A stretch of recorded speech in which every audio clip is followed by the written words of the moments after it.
तो पहले हमने पढ़ा था स्टार्टिंग में मेन डॉट पीवाई में कि जैसे स्टार्टिंग में एक बार मैं आपको वापस से ब्रीफ दे देता हूँ। आपने आज ये प्लेलिस्ट का थर्ड लेक्चर होगा पाइथन का। तो मैंने आपको स्टार्टिंग में बताया था कि प्रिंट स्टेटमेंट कैसे लिखते हैं। उसके बाद मैंने बताया था कि सिंगल लाइन कमेंट क्या होता है, मल्टी लाइन कमेंट क्या होता है। मल्टी लाइन कमेंट बताया था ट्रिपल कोट्स में लिखा जाता है। सिंगल लाइन कमेंट बताया था केवल एक हैश सिंबल लगा देंगे हम आगे तो वो उस हिसाब से लिखा जाता है। ठीक है। उसके बाद अगर मान लो कोई भी डेटा है तो मान ले मैंने कोई वेरिएबल बनाया तो उसके अंदर कोई डेटा डाला है। ठीक है।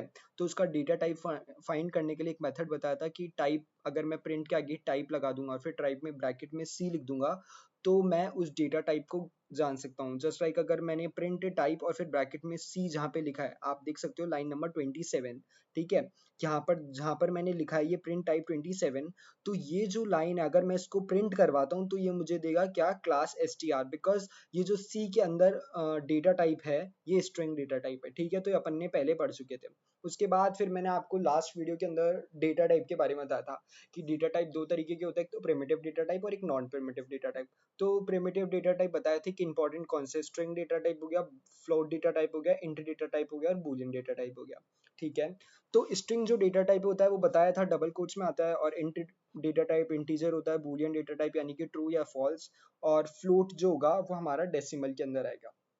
उसके बाद मैंने जब बात करी थी लास्ट में आपसे नॉन प्रिमिटिव डेटा टाइप की तो उसमें अपन ने खूब बातें करी थी कि जैसे लिस्ट क्या होती है, टपल क्या होता है, सेट क्या होता है, डिक्शनरी क्या होता है।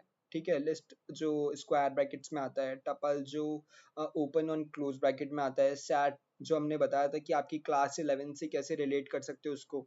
सेट बेसिकली वही होता है और डिक्शनरी के लिए मैंने एग्जांपल दिया था आपको कि जैसे मेरी जीएफ है मोनिका मोहिनी ये मनस्वी शरण्या तो इसको मैं एक ब्रैकेट्स में डाल सकता हूँ तो इससे क्या हो जाएगा पूरी की पूरी डिक्शनरी मेरे पास बनके तैयार हो जाएगी। ठीक है। अब उसके बाद मैंने आप लोगों को एक कॉन्सेप्ट बताया था ऑपरेटर्स का। तो ऑपरेटर्स के अंदर अपन ने लास्ट में बात करी थी दो ऑपरेटर्स की। एक ऑपरेटर था अर्थमेटिक ऑपरेटर और एक था कंपैरिजन ऑपरेटर। अर्थमेटिक ऑपरेटर्स में मैंने बताया था आपको कि प्लस होता है, माइनस होता है, मल्टीप्लाई होता है और डिवाइड होता है और मॉड्यूल होता है और एक्सपोनेंशिएशन होता है। ये सारे बताए थे और कंपैरिजन में मैंने बताया था कि greater than equal to and so on so on so on. ठीक है। तो आज अपन अब एक स्टेप आगे और बढ़ते हुए आज अपन पढ़ेंगे क्या, अर्थमेटिक हो गया हमारा, कंपैरिजन हो गया, अब हम पढ़ेंगे लॉजिकल ऑपरेटर्स क्या होते हैं। तो अब मैं टॉपिक लिख देता हूँ लॉजिकल ऑपरेटर। ठीक है। और मैं बता रहा हूँ कि ये सारी चीजें बहुत ज्यादा इंपॉर्टेंट है तो प्लीज इसको ध्यान से सुनना सारे। ठीक है। लॉजिकल ऑपरेटर जैसे आपके कहाँ काम आएंगे, तो कंडीशनल स्टेटमेंट जब हम आगे पढ़ेंगे और लूप्स क्या होता है पाइथन के अंदर वो पढ़ेंगे। ठीक है। तो उन सब जगह हमारे काम आएंगे। ठीक है। लॉजिकल ऑपरेटर बेसिकली हमारे तीन होते हैं, एक तो होता है एंड और एक होता है और एक होता है not. Just a second, and और एक होता है नॉट। ठीक है। ये तीन हमारे लॉजिकल ऑपरेटर्स होते हैं। अब बात करें अगर आगे कि लॉजिकल ऑपरेटर्स क्या है एग्जैक्टली। ठीक है। एंड और नॉट क्या है ये। ठीक है। तो एंड बेसिकली मान लो ये भी एक तरीके से कंपैरिजन टाइप ही है। जैसे कि एंड की बात करूं मैं। ठीक है। मान लो कि दो चीजें हैं मेरे पास। ठीक है। दो कैसे समझाऊं, एक काम करते हैं अपन, मान लेते हैं कि दो वैल्यूज है मेरे पास। ठीक है। मैंने एक दो वैल्यूज है, एक है a इक्वल्स टू 3 और एक है b इक्वल्स टू 7। ठीक है। अब मैंने बोला कि a जो है वो ग्रेटर देन है b से, यानी कि जो a वैल्यू है जिसके अंदर 3 स्टोर है वो ग्रेटर है 7 से। तो ये क्या चीज सही है, तो नहीं है, तो यानी कि इसका आंसर फॉल्स आएगा। पर अगर यहां मैं बोलूं कि a लेस देन है b से और बीच में एंड लगा दूं, यानी कि मैंने बोला प्रिंट करो a greater than b and a less than b, तो यानी कि इसमें मेरे पास आउटपुट क्या आएगा, आउटपुट आएगा या तो एक में आएगा ट्रू या एक में आएगा फॉल्स। पर एंड ऑपरेटर यानी कि जो लॉजिकल ऑपरेटर्स के अंदर एंड है उसके लिए दोनों कंडीशंस का होना जरूरी है। ठीक है। ये जो एंड है ये और है, ये दो कंडीशंस के बीच में लगता है, ये बात हमेशा ध्यान रखना। दो से ज्यादा में भी लग सकता है, ऐसी कोई इशू नहीं है। पर अगर हम एंड यूज कर रहे हैं कितनी ही कंडीशंस में, लाइक 3 हो गई, 4 हो गई, 2 हो गई, तो उन हर एक कंडीशंस का कंपलसरी ट्रू होना जरूरी है, नहीं तो फिर वो अपन को फॉल्स आउटपुट प्रिंट करके देगा। ठीक है। अब इसका एक एग्जांपल देख लेते हैं अपन कि मान लो मैंने बोला x बराबर में है मेरे पास 9, सॉरी टाइपो एरर आ गया, 9 है। ठीक है। और y बराबर में है मेरे पास 10। ठीक है। अब यहाँ पर जब मैंने बोला कि आप प्रिंट करें, कंप्यूटर महाशय प्रिंट करें x is greater than y and मैंने बोला and x is less than y, तो इसके अकॉर्डिंग मैंने क्या बोला कि x जो है वो ग्रेटर देन भी है y से और x जो है वो लेस देन भी है y से। अब ये मुझे जो आउटपुट प्रिंट करके देगा वो अपन में एक बार देख लेते हैं। एक सेकेंड, ठीक है। टर्मिनल मैंने जैसे ही रन करा तो इसमें आउटपुट आएगा फॉल्स, क्योंकि दोनों ही कंडीशन, एक कंडीशन सही है और एक कंडीशन गलत है, ठीक है। तो देख सकते हो आप नीचे फॉल्स प्रिंट हो गया, ये पहले का आउटपुट प्रिंट हो रहा है, तो मैं इसको एक बार कमेंट आउट कर देता हूँ, ठीक है। नेट शो हो रही है तेरी स्क्रीन। सॉरी सॉरी, ठीक है, तो बोले मत, वो थोड़ा इशू है, ठीक है, प्रिंट हो गया। अब उसके बाद है ना, अपन करते हैं एक काम, अब क्या करते हैं, अब और कंडीशन यूज करके देखते हैं, ठीक है। तो और में एक भी अगर सही है तो वो मुझे आउटपुट प्रिंट करके दे देगा ट्रू। फॉर एग्जांपल मान लो मैंने करा क्या, print x greater than y, ठीक है, और x is less than y, ठीक है, मैंने ये करा सिंपली। अब अगर यहाँ पर मैं CLS टाइप करता हूँ और उसके बाद वापस से यही रन करता हूँ, ठीक है, तो यहाँ पर ट्रू आ जाएगा। क्यों? तो इसका मतलब मैं कमेंट लगा के लिख देता हूँ क्या, कि true for true for and the both condition must have to be true, ठीक है, फॉर और दी one condition is true, then also the output is true, ठीक है। अब अपन इससे आगे नॉट के बारे में जानते हैं, ठीक है। तो नॉट क्या होता है बेसिकली, एक ऑपरेटर, मतलब एक कंडीशन है तो उस पर भी काम कर जाएगा, इसके लिए हमको दो कंडीशन की एज यूजुअल कोई जरूरत नहीं है, ठीक है। पर अगर दो कंडीशन पे भी लगाऊं तो भी कोई बात नहीं है। अब मान लो जैसे कि नॉट होता क्या है, नॉट को समझना कि राम का उल्टा क्या होता है, शाम, ठीक है। तो नॉट भी बेसिकली ये, यानी कि चीजों का अपोजिट। अगर मान लो मैंने कोई कंडीशन है, वो कंडीशन सही है, तो मैंने उसके अगर आगे उस कंडीशन के आगे नॉट लगा दिया ना, तो वो मुझे आउटपुट में प्रिंट करके देगा फॉल्स। अगर वो ट्रू हो रही है कंडीशन, उसके आगे मैंने नॉट लगा दिया तो वो मुझे उसका अपोजिट देगा फॉल्स, ठीक है। अब ये कैसे काम करेगा देखो, मैंने यहाँ लिखा प्रिंट, प्रिंट के बाद मैंने लिखा यहाँ पर एक्स, एक्स जो है क्या वो ग्रेटर देन है वाई से, नहीं। एक्स जो है वो लेस है वाई से, हाँ। तो मैंने यहाँ लिखा एक्स लेस देन वाई, ठीक है, और यहाँ पर इसके आगे मैंने नॉट लगा दिया, ठीक है, NOT not X less than Y, ठीक है। अब अगर मैं यहाँ पर प्रिंट करता हूँ क्या, तो ये मुझे दे देगा इसका अपोजिट क्या, रुको, not give opposites of true and false condition, ठीक है। अगर मान लो अब मैंने वापस यही करा, ठीक है, तो ये मुझे क्या देगा, फॉल्स देगा, ठीक है। देख सकते हैं आप लोग, ये फॉल्स स्क्रीन पे प्रिंट हो गया। कंडीशन सही थी पर मैंने आगे नॉट लगा दिया, तो नॉट क्या करता है, हमेशा हमको अपोजिट्स वैल्यू देता है, ठीक है। तो लॉजिकल ऑपरेटर इतनी कोई वैसी वो नहीं है, मतलब बहुत ज्यादा कॉम्प्लेक्स चीज हो, बहुत इजी चीज है। एक बार वापस समझना कि एंड जो होता है वो दोनों के दोनों अंदर यूज होता है, यानी कि दोनों कंडीशन अगर दे रखी है, मैंने कोई दो कंडीशन के बीच में एंड को यूज करा है, तो उन दोनों कंडीशन का सही होना जरूरी है। और का मतलब ये होता है कि अगर दो कंडीशन है और उनके बीच में मैंने और डाला है, तो उसमें से एक कंडीशन भी अगर सही है तो आंसर हमको ट्रू प्रिंट होगा, ठीक है। और नॉट का अगर मैं कोई भी सही या गलत कंडीशन के आगे नॉट लगा दूं, ठीक है, मान लो अगर ये कंडीशन गलत होती है और इसके आगे मैं नॉट लगा देता, तो ये मुझे ट्रू प्रिंट करके देगा, यानी कि नॉट हमेशा उस वैल्यू का, उस कंडीशन का अपोजिट ही प्रिंट करके देता है बेसिकली हमको, ठीक है। तो ये नॉट होता है। अब अपन इसको एक बार कमेंट आउट करके आगे वाले ऑपरेटर की तरफ बढ़ते हैं, ठीक है। तो ये तीन तो मेन ऑपरेटर्स होते हैं, मतलब जो हमको समझने ही समझने हैं, ठीक है। इसके अलावा और भी होते हैं, जैसे कि बिटवाइज ऑपरेटर्स होते हैं, और अपन सर्च भी कर सकते हैं यार, ऐसी बात नहीं है कि अपन को जैसे चैट जीपीटी ही नहीं कर सकते, अपन AI एरा में जी रहे हैं तो चैट जीपीटी भी कर सकते हैं, ठीक है। वो कैसे कर सकते हैं देखो, मैंने सिंपली यहाँ पर एक शॉर्टकट बना रखा है चैट जीपीटी का, आप लोग ऐसे अपने गूगल में बना सकते हैं, ठीक है। और मैं यहाँ डाल सकता हूँ क्या, पाइथन, ऐसे बहुत सारे होते हैं, जैसे कि आइडेंटिटी ऑपरेटर हो गया, मेंबरशिप ऑपरेटर्स हो गया, ये सब होते हैं, पर अपने काम के लिए कौन से है, लिख देता हूँ यहाँ पर। मैं क्या प्रॉम्प्ट डाल सकता हूँ कि पाइथन मोस्ट इम्पॉर्टेंट ऑपरेटर्स, ये मैंने डाला, थोड़ा सा टाइपो इशू होगा तो आप लोग, वो चैट जीपीटी समझ आता है। देखो अर्थमेटिक ऑपरेटर, जैसे कि मैंने आप लोगों को बताया इसमें होता है, फ्लोट डिवीजन वगैरह हमारे इतने काम नहीं आते तो मैंने आप लोगों को नहीं बताया, पर फिर भी समझ लेना कि जो फ्लोट डिवीजन होता है वो बेसिकली हमको क्वोशिएंट वाली वैल्यू देता है, यानी कि जो ऊपर की साइड आती है, अपन डिवीजन करते हैं तो उसमें जो साइड में अपन वैल्यू लिखते हैं ना, वो वाली वैल्यू क्वोशिएंट होती है। अब आप लोग डिवीजन तो सीख कर ही आए होंगे, तो मैं उम्मीद करता हूँ क्वोशिएंट का मतलब आप लोगों को पता होगा।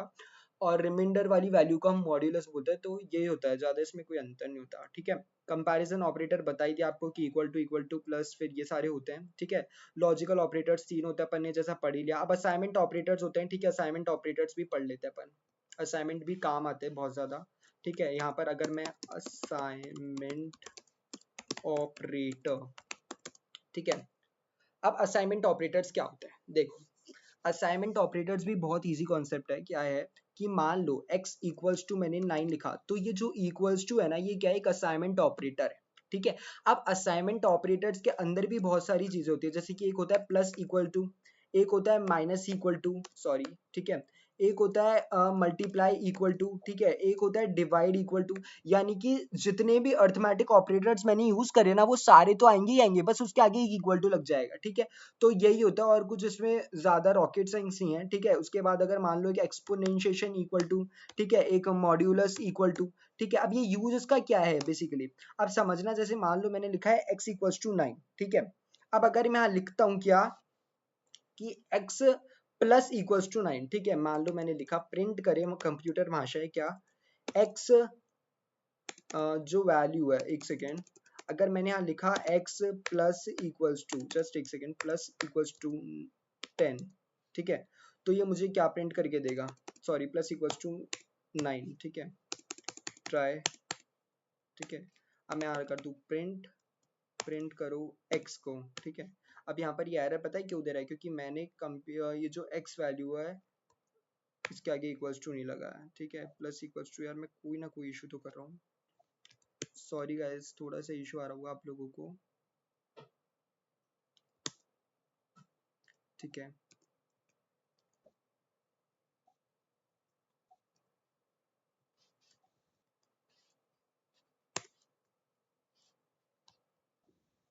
कैसे यूज करते हैं मैं आपको बताऊं। देखो, मैंने लिखा x इक्वल्स टू में 10, मैंने एक वेरिएबल बनाया x नाम का और उसके आगे लिख दिया 10।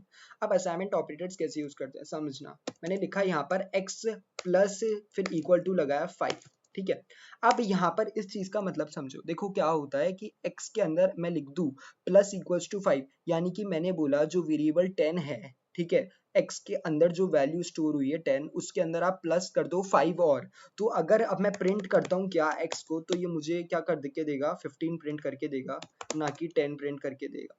अच्छा, अब इसका एक बार टेस्ट करके देखते हैं। तो जैसा कि देख सकते हो आप लोग कंप्यूटर पे 15 प्रिंट हो गया टर्मिनल में। ठीक है, अब अगर यहाँ पर मैं कर दूं क्या, x minus, sorry, x minus equals to में 5 कर दूं अगर मैं प्रिंट, तो ये मुझे वापस 10 प्रिंट करके देगा। क्यों प्रिंट करके देगा 10, आप सोच रहे होंगे क्यों 5 प्रिंट नहीं करके क्या देगा, क्योंकि इसलिए नहीं करके देगा, इसने सबसे पहले क्या करा, 10 के अंदर 5 प्लस करा। ठीक है, 15 है, आप 15 में से उसको वापस अपन ने बोला है कि इसमें से वापस माइनस कर दो 5, तो अपन को वापस 10 प्रिंट करके देगा। तो देख सकते हो 10 प्रिंट करके दिया।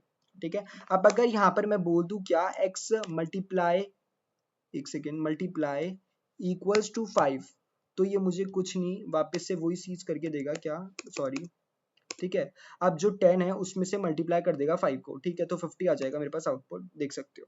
ठीक है, अब यहाँ पर आप लोगों को थोड़ा सा छोटा दिख रहा होगा, मैं स्क्रीन को जूम कर देता हूँ। ठीक है, अब ये जो मैंने स्क्रीन जूम करी है अपने VS कोड में, तो बहुत सिंपल होता है। अपन को ये जो नीचे सेटिंग्स का आइकन दिख रहा है आपको मैनेज वाले ऑप्शन में नीचे, यहाँ पर सेटिंग्स वाले कॉलम में जाना है। ठीक है, सेटिंग्स वाले में जाने के बाद आपको यहाँ डालना है क्या, माउस, माउस डालना है। माउस का यहाँ पर आ जाएगा एक माउस व्हील जूम आ जाएगा। ठीक है, अब जैसे इस चेकबॉक्स पे आप लोगों के क्लिक नहीं होगा तो इसको क्लिक कर देना। वैसे तो ये मैं ही कर सकता हूँ, मतलब मेरे लिए ज़्यादा यूजफुल है, पर आप लोग करना चाहो, अगर आप लोगों को कम दिख रहा है तो आप अपने हिसाब से कर सकते हो। बाकी मैंने आप लोगों के लिए इसमें जूम कर दिया है।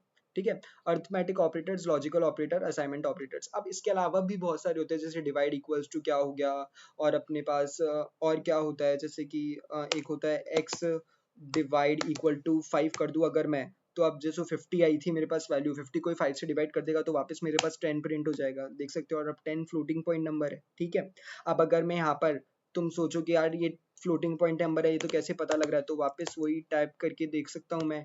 ठीक है, जब मैं प्रिंट करवाऊंगा 10 को तो मुझे मेरे पास क्लास फ्लोट लिख कर आएगी। ठीक है, तो यही चीज होती है, बेसिक बेसिक है। अब ये जो चार मैंने आप लोगों को बताया, ये बहुत ज्यादा इंपॉर्टेंट होते हैं। ठीक है, अब यही चारों अपने काम आएंगे हर जगह, मतलब मोस्टली यही काम आने वाली चीज है। ठीक है। बाकी और इतने काम में नहीं आते तो मैं आप लोगों को उनसे इतना परिचय नहीं करवाऊंगा, ठीक है। अब अपन बात करते हैं आगे किसकी, अब आगे कॉन्सेप्ट पढ़ते हैं अपन नया। आज नया क्या पढ़ेंगे, तो एक सेकेंड मैं इसको कमेंट आउट कर दूं, ठीक है, जस्ट सेकेंड, ठीक है।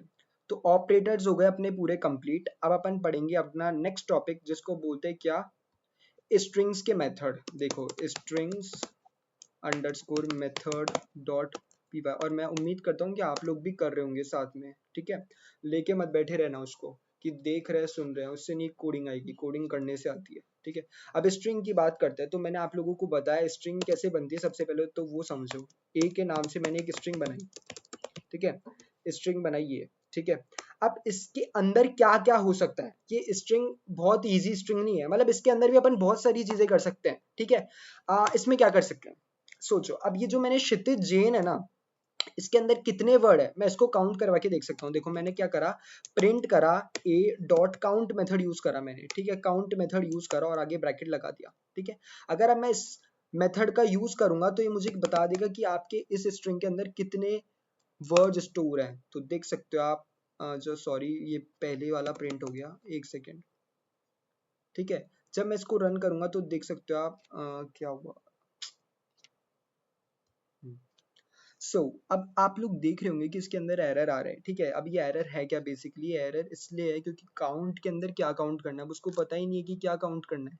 अब आप सोच रहे होंगे कि यार मैंने बता तो दिया कि एक ए वेरिएबल के अंदर क्या काउंट करना है, पर कोई लेटर तो बताना पड़ेगा ना कि कितनी बार मुझे क्या काउंट करना है। तो अगर मैं यहाँ पर सिंपली आय डाल दूंगा तो ये मुझे शायद 3 प्रिंट कर कर दे सकता है, ट्राई करते हैं, ठीक है।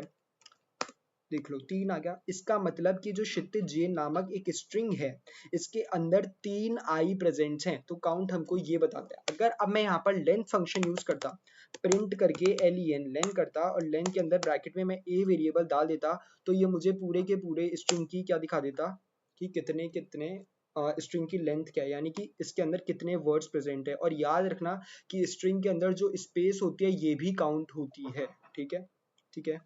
और पाइथन केस सेंसिटिव होती है, ये मैं आपको बताना भूल गया था, पर पाइथन केस सेंसिटिव होती है। अगर मैं यहाँ मान लो कि मैं ए कैपिटल में लिख के यहाँ पर वापस से क्षितिज जैन नामक वेरिएबल बना रहा हूँ, तो ये भी अलग है और ऊपर वाली चीज भी अलग है, दोनों सेम नहीं है, ठीक है। ये बात ध्यान रखना हमेशा से कि अगर मैं ये बना रहा हूँ तो ये भी अलग है और ये भी अलग है, क्योंकि यहाँ पर ए कैपिटल में आ रहा है और यहाँ पर ए स्मॉल में आ रहा है, ठीक है।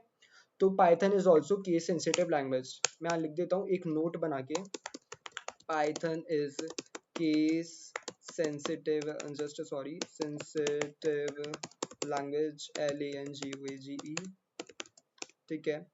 अब यहाँ पर अपन बात करते हैं आगे, अब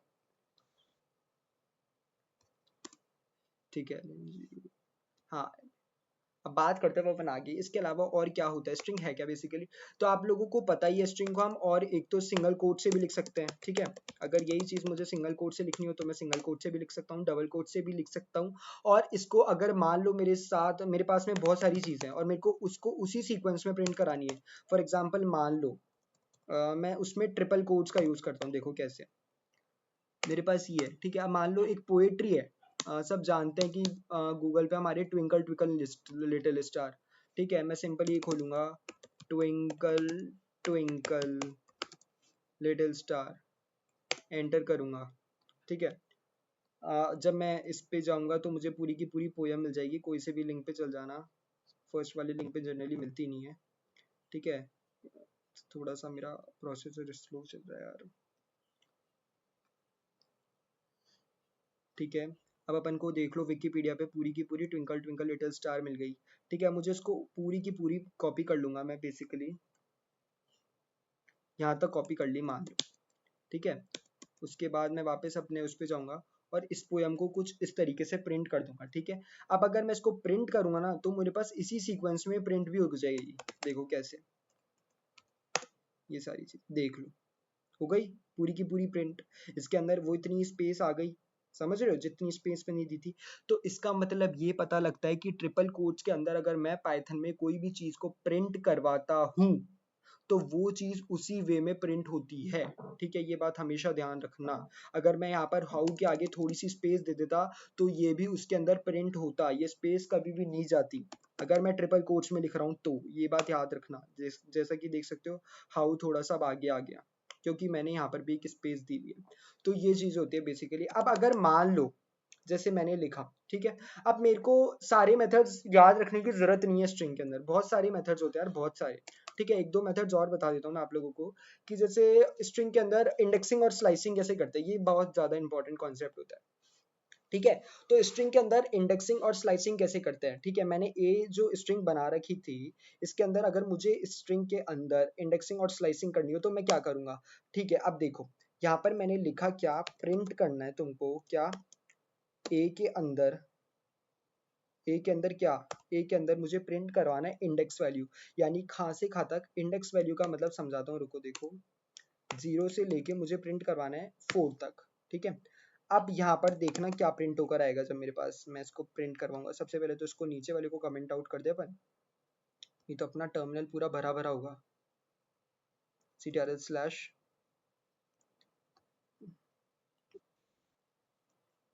जब मैं एंटर करता हूँ, सॉरी, ठीक है, अब यहाँ पर देखो के एस एच आई प्रिंट होकर आ गया मेरे पास। अब ये क्या है यार, देखो ये जो के एस एच आई है ना, ये होती है इंडेक्सिंग, यानी कि पाइथन के अंदर एक इंडेक्सिंग।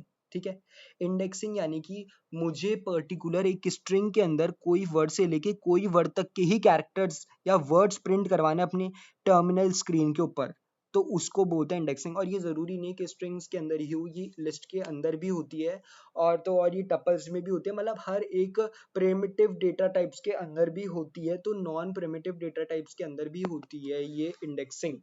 ठीक है, तो ये बात ध्यान रखना हमेशा कि इंडेक्सिंग ऐसे होती है। या मैंने ए वेरिएबल डाला, ए के बाद मैंने बोला 0 से लेके 4 तक। अब 0 क्या है, हमेशा याद रखना कि हम जो 0 है ना, 0 जैसे मान लो ये जो मैंने प्रिंट करी थी लेंथ, मेरे को लेंथ प्रिंट करके दो अपनी स्ट्रिंग की, तो इसने 12 प्रिंट करके दे दिया। ठीक है, पर मैं जब इंडेक्सिंग बोलूंगा ना कि मेरे को इंडेक्सिंग चाहिए, तो इंडेक्सिंग हमेशा 0 से स्टार्ट होती है, यानी कि जो के है ना, इसको हम हमेशा 0 गिनेंगे, फिर एस को 1 गिनेंगे, एच को 2 गिनेंगे, आई को 3 गिनेंगे, टी को 4 गिनेंगे। ठीक है, तो मैंने इसको बोला कि मुझे 0 से लेके 4 तक के जितने भी कैरेक्टर्स है वो प्रिंट करके दे दो।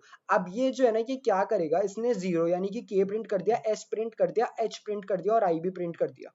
ठीक है, तो इसने क्या करा, 0 1 2 3 यानी कि 3 लेटर्स ही प्रिंट करे। सबसे पहले 0 प्रिंट करा के, फिर 1 प्रिंट करा एस, फिर 2 प्रिंट करा एच और फिर 3 प्रिंट करा आई। ठीक है, इसने इन चारों को प्रिंट करके दे दिया 0 से लेके 4 तक, के एस एच आई। ठीक है, पर एक चीज याद रखना, पर मैंने तो इसको बोला था कि मुझे फोर्थ भी चाहिए, 0 1 2 3 4, यानी कि इसको टी भी प्रिंट करना चाहिए था, पर टी ये प्रिंट नहीं करेगा, इसको छोड़ देगा ये, क्योंकि एक एक्सेप्शन होता है, यानी कि एक्सेप्शन इन द सेंस कि इसको हटा देता है, लास्ट वाले जो उसको होता है कैरेक्टर को कभी भी इंक्लूड नहीं करता ये। ठीक है, अगर यहाँ पर मैं 0 से लेके 3 प्रिंट करता तो यहाँ पर मुझे के एस एच ही मिलते केवल।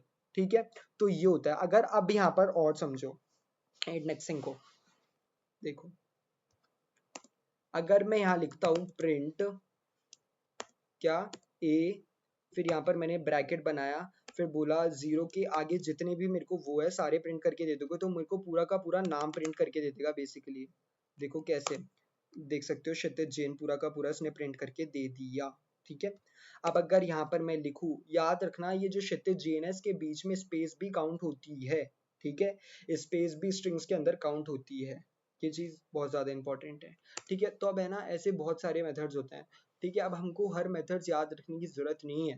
देखो मैं क्या करूंगा, सिंपली गूगल पे जाऊंगा और टाइप करूंगा। पर इससे भी देखो बेस्ट तरीका मैं तुम लोगों को बताऊं ना, कि मेरे को अगर मान लो कोई चीज नहीं भी आ रही है, कोई चीज में इशू आ रहा है, एरर आ रहा है, तो ज्यादा दिमाग मत लगाओ यार। ठीक है, आज के टाइम पे काम बहुत ईजी हो जाता है। तो अब अपन क्या करेंगे, देखो ये जो होता है ना, यहाँ पर देखो मैंने क्या करा, यहाँ पे दिख रहा होगा तुमको थर्ड, ये जो मेरा कर्सर है यहाँ पे, ये टोगल सेकेंडरी स्लाइड बार, इसको पे क्लिक करना। ठीक है, इस पे क्लिक करोगे ना तो एक आएगा आस्क कोपायलट, यानी कि ये गिटहब कोपायलट है, इससे तुम कोई भी चीज पूछ सकते हो, कोई एरर है, कोई ये है, कुछ भी है पूछ सकते हो, तुमको बता देगा। अब यहाँ पर जैसे मैं डालता हूँ स्ट्रिंग्स मेथड्स, तो ये मुझे बहुत सारे मेथड्स प्रिंट करके दे देगा। मुझे चीज़ों को याद रखने की ज़रूरत नहीं है, मुझे चीज़ों को समझने की ज़रूरत है। अब देखो जैसे प्रिंट ए डॉट अपर है, ठीक है, इसको यूज़ कर देते हैं। ये क्या कर देगा, ये बेसिकली मेरे फर्स्ट कैरेक्टर को अपर लेटर यानी कि कैपिटल लेटर में प्रिंट करके दे देगा, ठीक है। ये बात हमेशा याद रखना है कि अपर का काम क्या होता है। CLS कर देता हूँ एक बार, CLS एंटर। यहाँ पर अगर मैं जाऊँगा तो देख सकते हो इसने पूरी की पूरी स्ट्रिंग को ही प्रिंट करके दे दिया अपर लेटर्स में, ठीक है। अब अगर यहाँ पर मैं लोअर कर दूँ, क्या प्रिंट A.LOWER लोअर कर दूँ, तो ये मुझे पूरी की पूरी स्ट्रिंग को लोअर लेटर्स में प्रिंट करके दे देगा, जैसे कि देख सकते हैं अपन, ठीक है। अब अगर यहाँ पर मैं कैपिटलाइज कर दूँ, प्रिंट A.कैपिटलाइज, ठीक है, तो ये मेरी स्ट्रिंग के और जो जे वाले लेटर है उनको ही कैपिटलाइज करके देगा।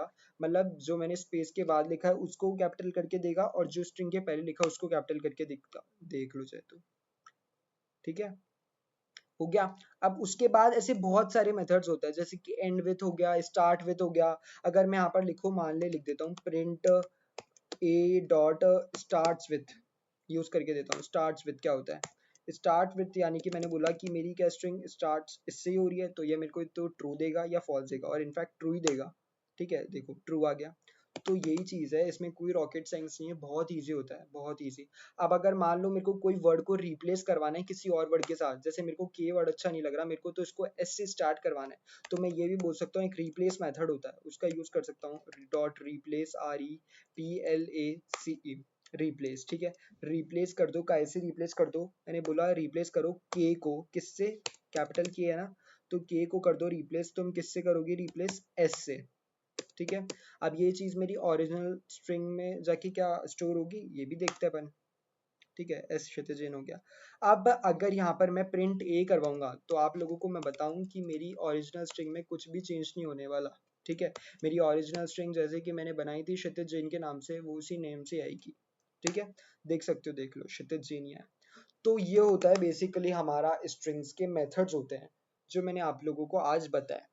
स्ट्रिंग्स के वापस से मेथड रिवाइज कर लेता हूँ। ये कुछ इंपॉर्टेंट मेथड्स होते हैं जो हमको लूप्स वगैरह के अंदर ज़्यादा काम आते हैं, और हमारे इफ एल्स कंडीशन स्टेटमेंट में फंक्शंस कैसे, जब फंक्शंस बनाएंगे, हम आगे फंक्शंस की बात करेंगे, उसमें ज़्यादा काम आएंगे।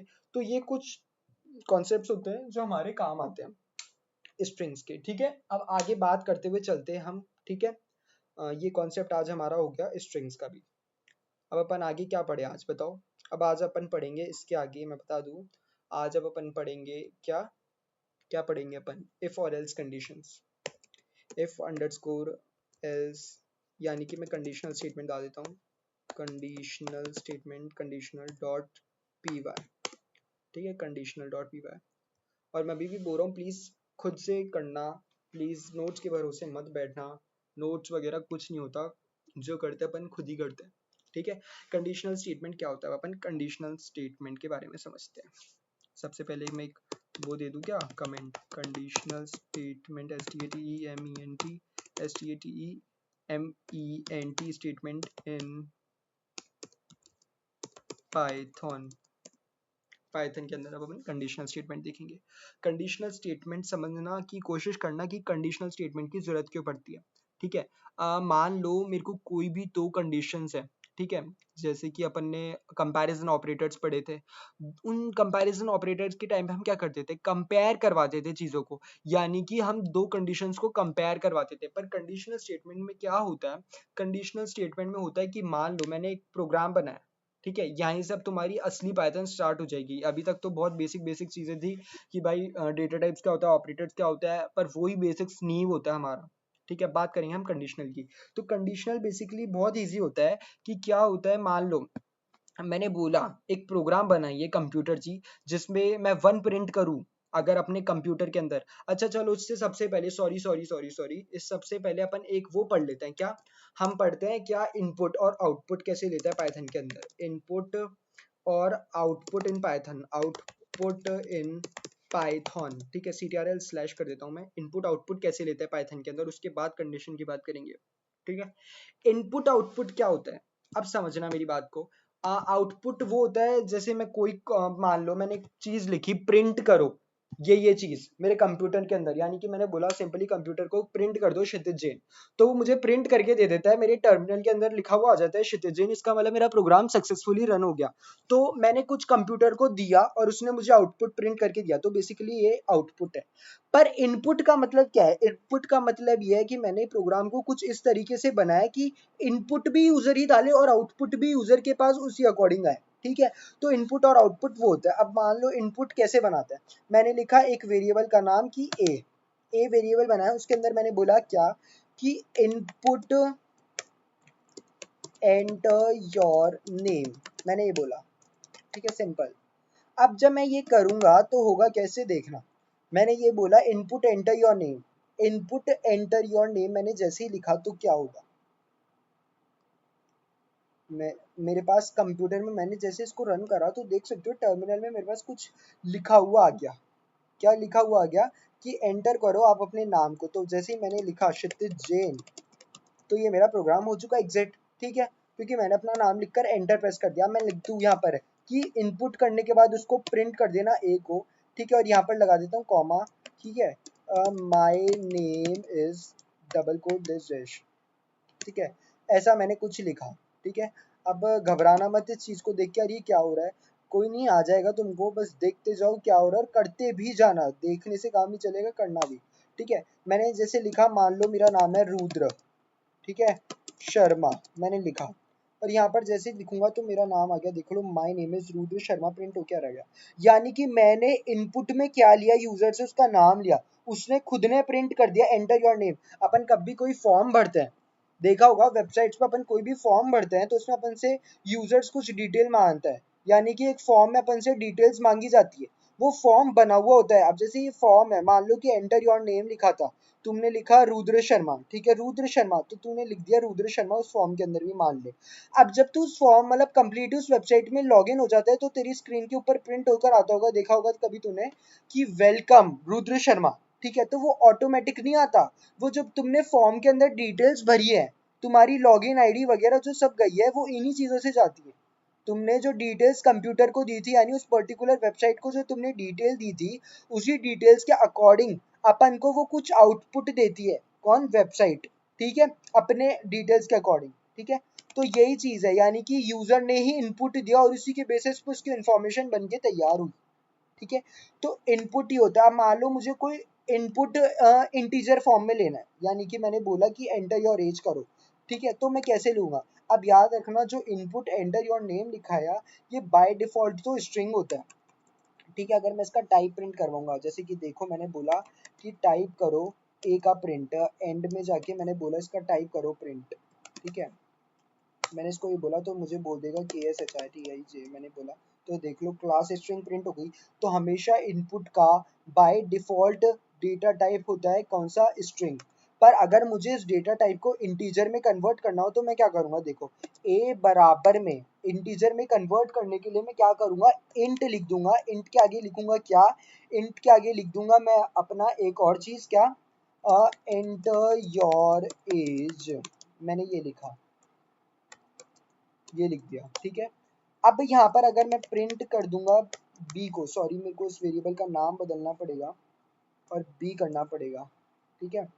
अब अगर मैं यहाँ पर सी एल एस कर देता हूँ और यहाँ पर बोलता हूँ कि enter your name K S H I T I J, मेरे को अभी भी एरर दे रहा है। एरर पता है क्यों दे रहा है? क्योंकि मैंने इसमें इनपुट ही नहीं लिखा, मैं इंट इन वो कर रहा हूँ। तो ये सारी चीज़ें आप देखते रहना, मेरे से भी गलती हो रही है तो जाहिर सी बात है आपसे भी हो सकती है, ठीक है। तो ये चीज़ें देखते रहना यार, क्योंकि टाइपो एरर बहुत ज़्यादा आता है और वही हमारी कोड की रीडेबिलिटी को ख़राब करता है, ठीक है।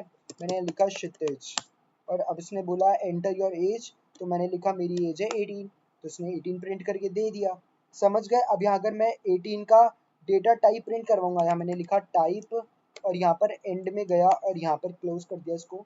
जब मैं ये प्रिंट करवाऊंगा तो अपन को देखो, क्षितिज एंटर योर एज 98, तो देख लो क्लास हो गया इंटीजर। तो बेसिकली अब अगर मान लो मैंने इंटीजर की जगह यहाँ पर फ्लोट लिखा होता तो मुझे एक फ्लोटिंग वैल्यू पूछता, ठीक है, ठीक है। मैंने लिखा क्षितिज मान लो, और मैंने यहाँ लिखा एज 19 पॉइंट मतलब 19, तो ये मेरे को फ्लोट देगा। क्यों? क्योंकि अगर मान लो मैं यहाँ प्रिंट करवाऊंगा, टाइप करवाऊंगा क्या, बी को देखो, बी को अगर मैं यहाँ टाइप करवाऊंगा तो मुझे क्या देगा 19.0। अगर यहाँ पर मैं लिखता हूँ के एस, ठीक है, और यहाँ पर उसके बाद मैं लिखता हूँ एंटर योर एज, मान लो मैंने लिखी 19, तो ये देख लो 19.0 ऑटोमेटिकली आ जाता है, क्योंकि मैंने यहाँ उसका टाइप ही फ्लोट प्रिंट करवा रखा है, समझ रहे हो। तो ये क्या हो रहा है, इम्प्लिसिट यानी खुद से हो जाता है। ये होता है बेसिकली इनपुट और आउटपुट होता है पाइथन के अंदर, ठीक है।